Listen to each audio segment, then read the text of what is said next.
அதாவது இந்த வீடியோவில் என்ன பார்க்க போகிறோம்னு பார்த்தீங்கன்னா சூப்பர் நெல்லி நம்மக்கிட்ட வந்திருக்குங்க. நல்லா தேனில் ஊறி இருக்குது.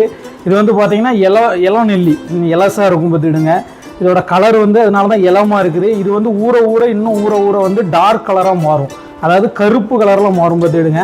இது சூப்பராக இருக்குது. இப்போ இளம் நெல்லி எல்லாத்துக்குமே இதை கொடுக்கலாம், குழந்தைங்களுக்கெல்லாம் தாராளமாக கொடுக்கலாம். சூப்பராக ஊறிடுச்சு.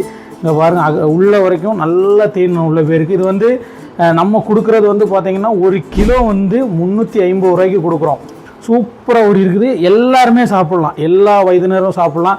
அதே மாதிரி நிறைய பேர் கேட்குறது என்னென்னா, இது சீனிலையா, இப்போ சீனியில் பண்ணியிருக்கீங்களா இல்லை தேனில் பண்ணியிருக்கீங்களா?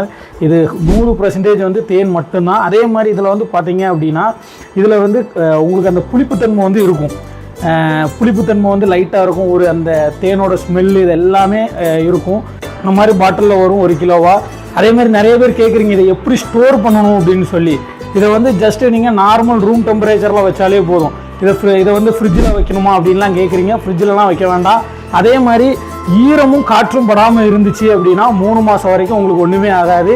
இது 3 மாதம் வரைக்கும் இதோட வேலிட்டி. அதே மாதிரி இதில் மூழ்க தேன் இருந்துச்சு அப்படின்னா 1 இயர் வரைக்கும் வைக்கலாம். ஆனால் நிறைய பேர் வந்து பார்த்தீங்கன்னா எங்களுக்கு நெல்லியாக தாங்க அப்படின்னு சொல்லனால நம்ம நெல்லியாக மட்டும்தான் கொடுக்குறோம். இப்படி நெல்லியாக மட்டும்தான் வரும், ஃபுல் நெல்லியாக வரும். உங்களுக்கு இது அப்ராக்சிமேட்டாக எத்தனை பீஸ் இருக்குன்னு பார்த்தீங்கன்னா, இது வந்து நல்லா பெரிய பெரிய சைஸாக இருக்குது, மலை நெல்லின்னு சொல்லுவாங்க. இது வந்து அப்ராக்சிமேட்டாக ஒரு 20 பீசஸ் இருக்கும். தேங்க்யூ.